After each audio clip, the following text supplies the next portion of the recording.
नमस्कार प्रिय विद्यार्थियों, हमारे YouTube चैनल में आपका हार्दिक स्वागत।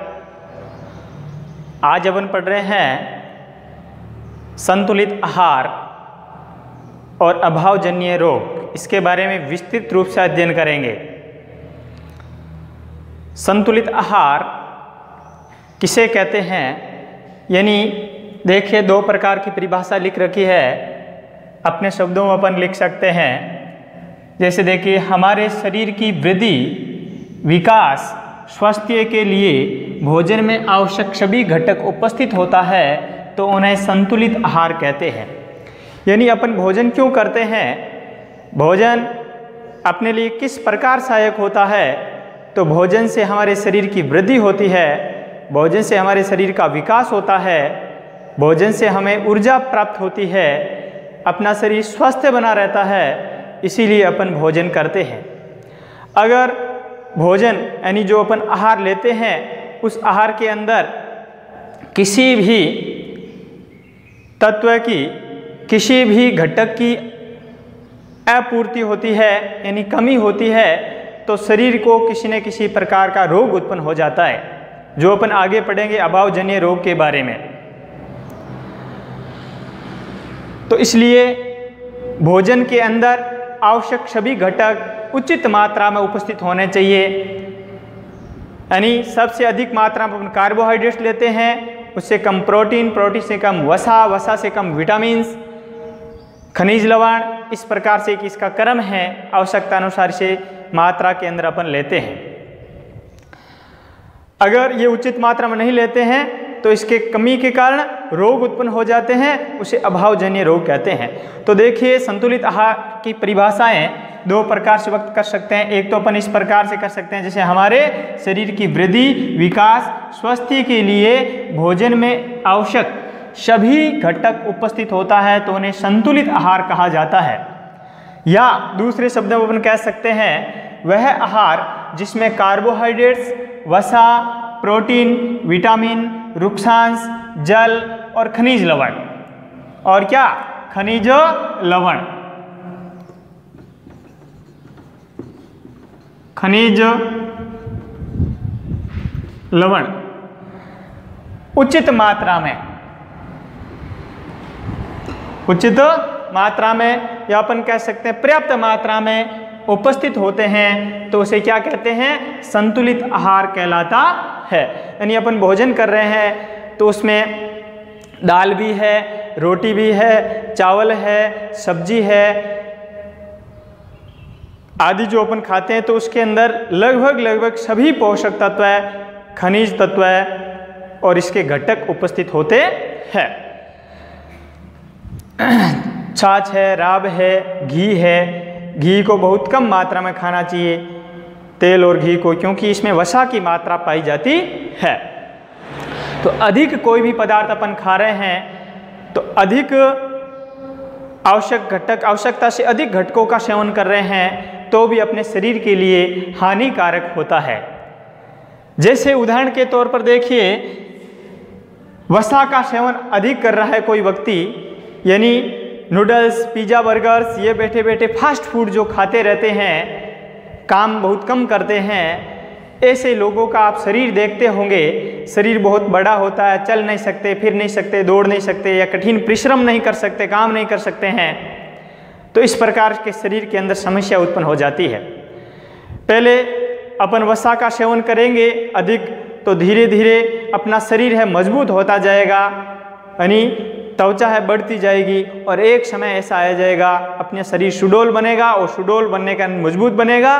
उसके पश्चात अधिक अपन सेवन करते जाएंगे, परिश्रम कम करेंगे, मेहनत कम करेंगे, व्यायाम नहीं करेंगे, तो शरीर है सुडौल से क्या बन जाता है, बेडौल बन जाता है, यानी बेढंगा बन जाता है। तो इस प्रकार से शरीर के अंदर विकार भी आ जाता है। तो इसलिए आवश्यकता से अधिक भोजन को नहीं ग्रहण करना चाहिए, आवश्यकता अनुसार ये भोजन क्या हुए ग्रहण करना चाहिए। सबसे अधिक कार्बोहाइड्रेट्स, उससे कम प्रोटीन, फिर वसा, विटामिन्स, खनिज लवण, रुक्षांश और जल, ये क्रम है। ये उचित मात्रा में उपस्थित होता है तो उसे क्या कहेंगे, संतुलित आहार। तो पूछा जाए संतुलित आहार किसे कहते हैं तो क्या बताएंगे, क्या बताएंगे विद्यार्थियों? संतुलित आहार यानी वह आहार भोजन जिसमें आवश्यक सभी घटक जैसे कार्बोहाइड्रेट्स, प्रोटीन, विटामिन, खनिज लवण, रुक्षांश, जल आदि पर्याप्त मात्रा में उपलब्ध होते हैं, तो उसे क्या कहेंगे? संतुलित आहार। तो नीचे एक यहाँ लिख रखा है, देखो, आवश्यकता से अधिक खाना भी शरीर के लिए हानिकारक होता है। जैसे वसा का अधिक सेवन करने से त्वचा बड़ी होती जाती है, वह शरीर सुडौल बन जाता है, और सुडौल से धीरे धीरे शरीर क्या बन जाता है? सुडौल से धीरे धीरे क्या बन जाता है? बेडौल बन जाता है, यानी बड़ा बन जाता है, जिसे मोटापा कहते हैं। क्या कहते हैं? मोटापा। इस बीमारी को क्या कहते हैं? मोटापा। तो मोटापा किसे कहते हैं? यानी वसा का अधिक सेवन करने से शरीर बहुत अधिक बढ़ जाता है, त्वचा अधिक बढ़ जाती है, वसा अधिक जम जाती शरीर में, तो उसे क्या कहेंगे? मोटापा। ये कौन सा रोग है? मोटापा। अगला है अभावजन्य रोग। अभावजन्य रोग किसे कहते हैं?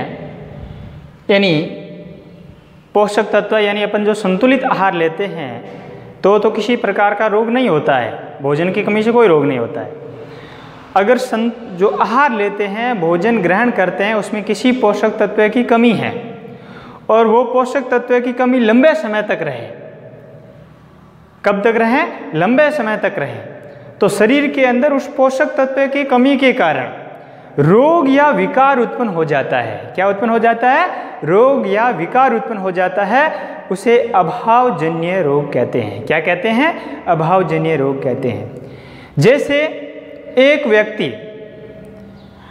दाल नहीं खाता है, यानी प्रोटीन का सेवन नहीं कर रहा, प्रोटीन की कमी है लगातार, उसमें कई महीनों से, कई वर्ष तक समय हो गया, महीनों से, 1 वर्ष का समय से अधिक हो सकता है, लंबे समय तक वो नहीं ले रहा है, तो उसके कई लक्षण दिखाई दे रहे हैं। जैसे आँख का कांतिहीन हो जाना, आँख अंदर धंस जाती है, जो मांसपेशियाँ सिकुड़ने लग जाती है, सूखापन आ जाता है शरीर में, शरीर दुबला पतला हो जाता है, वृद्धि अवरुद्ध हो जाती है, बालों का रंग उड़ जाता है, और जो पसलियाँ हैं ये दिखाई देने शुरू हो जाती है। तो इस प्रकार के जो लक्षण हैं वो किसके लक्षण हैं? प्रोटीन की कमी से होने वाले रोग, क्वाशियोर के रोग के लक्षण है।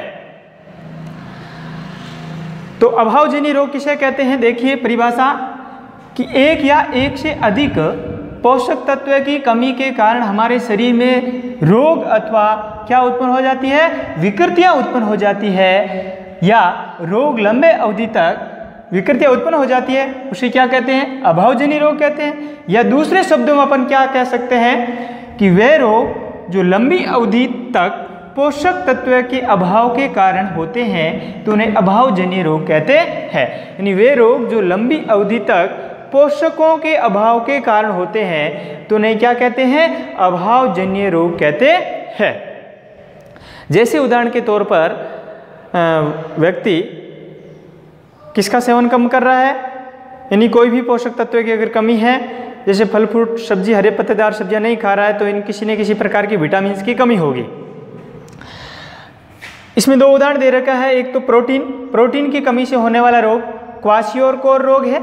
रोग का नाम क्या है? ध्यान से समझना, सुनना। रोग का नाम है क्वाशियोर रोग। कौन सा रोग है? क्वाशियोर रोग। प्रोटीन की कमी से कौन सा रोग होता है? क्वाशियोर रोग होता है। इस रोग के लक्षण क्या है? शरीर की वृद्धि अवरुद्ध हो जाना, चेहरे पर सूजन आ जाना, बालों के रंग उड़ना, आंखें कांतिहीन हो जाना आदि इसके लक्षण है। अगला है कार्बोहाइड्रेट्स की कमी से होने वाला रोग। कार्बोहाइड्रेट्स की कमी से शरीर के अंदर विकृति उत्पन्न आ जाती है, यानी शरीर कमजोर हो जाता है। क्या हो जाता है? शरीर कमजोर हो जाता है। जैसे शरीर कमजोरी कैसे? यानी व्यक्ति दुबला पतला हो जाता है, व्यक्ति दुबला पतला हो जाता है, वृद्धि अवरुद्ध हो जाती है और शरीर के अंदर क्या आ जाती है? कमजोरी आ जाती है। ये रोग है, ये विकृति है, वो है कमजोरी। कौन सी है? कमजोरी। अगला अपन पढ़ रहे हैं, अगला जो पढ़ेंगे वो टॉपिक है विटामिन वाले रोग। किसकी कमी से होने वाले रोग? विटामिन की कमी से होने वाले रोग। अगला है विटामिन्स की कमी से होने वाले रोग और उसके लक्षण। कौन कौन से विटामिन की कमी से कौन सा रोग होता है और इसके क्या क्या लक्षण होते हैं, इसके बारे में जानेंगे। तो देखिए, एक सारणी बना रखी है यहाँ बोर्ड पर। एक तरफ विटामिन्स और खनिज लवणों के नाम हैं, रोगों के नाम, यानी इसकी कमी से होने वाले रोगों के नाम और रोग के लक्षण। तो सर्वप्रथम विटामिन ए। नंबर 1 कौन सा है? Vitamin A. विटामिन ए, इसकी कमी से रतौंधी रोग हो जाता है, यानी दृष्टिहीनता, रात के समय में नहीं दिखाई देना या बिल्कुल नहीं दिखाई देना इसका लक्षण है। अगला है vitamin B. Vitamin B first. Vitamin B first की कमी से बेरी बेरी रोग हो जाता है। कौन सा रोग हो जाता है? बेरी बेरी रोग हो जाता है। बेरी बेरी रोग के लक्षण हैं दुर्बल पेशियां, काम करने की ऊर्जा में कमी। दुर्बल पेशियां और काम करने की ऊर्जा में कमी, यानी ऊर्जा में कमी होगी तो कार्य करने की क्षमता घटेगी। कार्य करने की क्षमता घटेगी, यानी काम करने की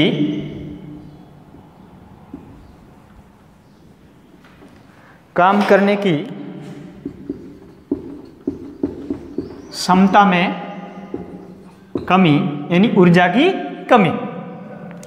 तीसरे नंबर पर विटामिन सी।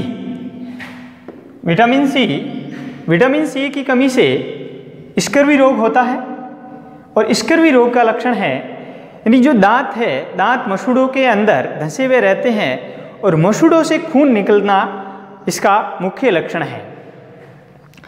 तो विटामिन सी की कमी से कौन सा रोग होता है? स्कर्वी। और स्कर्वी रोग का लक्षण है मसूड़ों से खून निकलना, घाव भरने में अधिक समय लगना।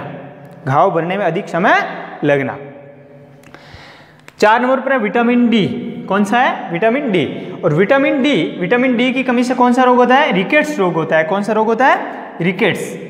और रिकेट्स रोग के लक्षण है हाथ पैर की अस्थियों का मुड़ जाना, यानी हड्डियां हैं कमजोर हो जाती है, भंगुर हो जाती है, हाथ पैर की अस्थियां हैं मुड़ जाती है। क्या हो जाती है? मुड़ जाती है। तो वो किसके लक्षण है?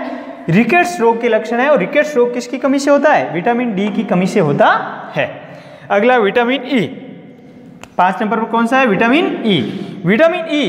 विटामिन ई की कमी से नपुंसकता रोग हो जाता है। नपुंसकता जिसे बोलते हैं, यानी प्रजनन क्षमता में कमी आ जाना, यानी आगे है जीव है, जनन नहीं कर सकता है, अपने ही समान जीवों को उत्पन्न नहीं कर सकता है, उसे बोलते हैं प्रजनन क्षमता में कमी, नपुंसकता।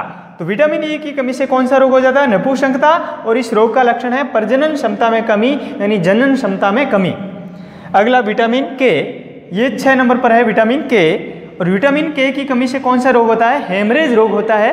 हेमरेज रोग का मतलब यह है कि शरीर में रक्त का थक्का नहीं बनना, और रक्त का थक्का अगर नहीं बन रहा है तो इसका मतलब कौन सा रोग हो जाता है? हेमरेज रोग हो जाता है। तो विटामिन के की कमी से कौन सा रोग होता है? हेमरेज। और हेमरेज का रोग का लक्षण क्या है? रक्त का थक्का नहीं जमना। रक्त का थक्का नहीं जमना। अगला है खनिज लवण है। और खनिज लवण में कौन सा है? पहला है लोह। कौन सा तत्व है? लोह तत्व है। लोह तत्व की कमी से शरीर के अंदर हीमोग्लोबिन की मात्रा कम हो जाती है, यानी रक्त की कमी आ जाती है। शरीर दुबला पतला हो जाता है, यानी दुर्बल हो जाते हैं, शरीर में कमजोरी आ जाती है। ये इस रोग के लक्षण है। लोह तत्व की कमी से अरक्तता, जिसे निमोनिया बोलते हैं। क्या कहते हैं? निमोनिया रोग। कौन सा रोग? निमोनिया रोग। तो निमोनिया रोग के लक्षण हैं कमजोरी आना, चेहरा सफेद पड़ जाना, रक्त में हीमोग्लोबिन की कमी। ये इस रोग के लक्षण है। अगला है 2 नंबर पर कौन सा तत्व है? आयोडीन। कौन सा लवण है? आयोडीन। तो आयोडीन क्या करता है? आयोडीन अगर अपन लेंगे तो क्या होगा? शरीर में थायरोक्सिन हार्मोन्स का निर्माण होगा। और थायरोक्सिन हार्मोन का निर्माण कौन करता है? थायरोक्सिन हार्मोन्स का निर्माण कौन करता है? थायराइड ग्रंथि करती है। तो थायराइड ग्रंथि थायरोक्सिन हार्मोन्स का निर्माण करती है। तो ये आयोडीन की अगर कमी होगी तो थायरोक्सिन हार्मोन्स का निर्माण नहीं होगा। और थायरोक्सिन हार्मोन्स का निर्माण नहीं होगा तो उसको एक रोग हो जाता है। वो रोग है गोइटर रोग या उसे बोलते हैं घेंगा रोग। घेंगा रोग यानी गले की ग्रंथि सूज करके लटक जाना, गला नीचे इस प्रकार से लटकना शुरू हो जाता है, तो इसे बोलते हैं घेंगा रोग। क्या कहते हैं? घेंगा रोग। तो आयोडीन की कमी से कौन सा रोग हो जाता है? घेंगा रोग, घेंगा रोग हो जाता है, जिसे गोइटर भी कहते हैं। गर्दन की ग्रंथियों का फूलना व मानसिक विकलांगता, यानी मानसिक विकलांगता यानी सोचने की क्षमता है उसमें क्या हो जाती है? कमी आ जाती है, तो उसे बोलते हैं मानसिक विकलांगता, यानी मानसिक रूप से वो बीमारी होती है, उसकी एक मानसिक बीमारी हो जाती है। अगला है 3 नंबर पर कैल्शियम। ये अपने कोर्स के अंदर है, उसके बारे में पढ़ रहे हैं। ये विटामिन ई और के नहीं लिख रखा है, फिर भी इसके बारे में आपको ध्यान रखना है। विटामिन ई की कमी से कौन सा रोग होता है और विटामिन के की कमी से कौन सा रोग होता है, इसके क्या लक्षण है। कैल्शियम की कमी से दंत क्षय हो जाता है। कैल्शियम मुख्य रूप से क्या करते हैं कि ये शरीर में हड्डियों का निर्माण होता है, दांतों का निर्माण।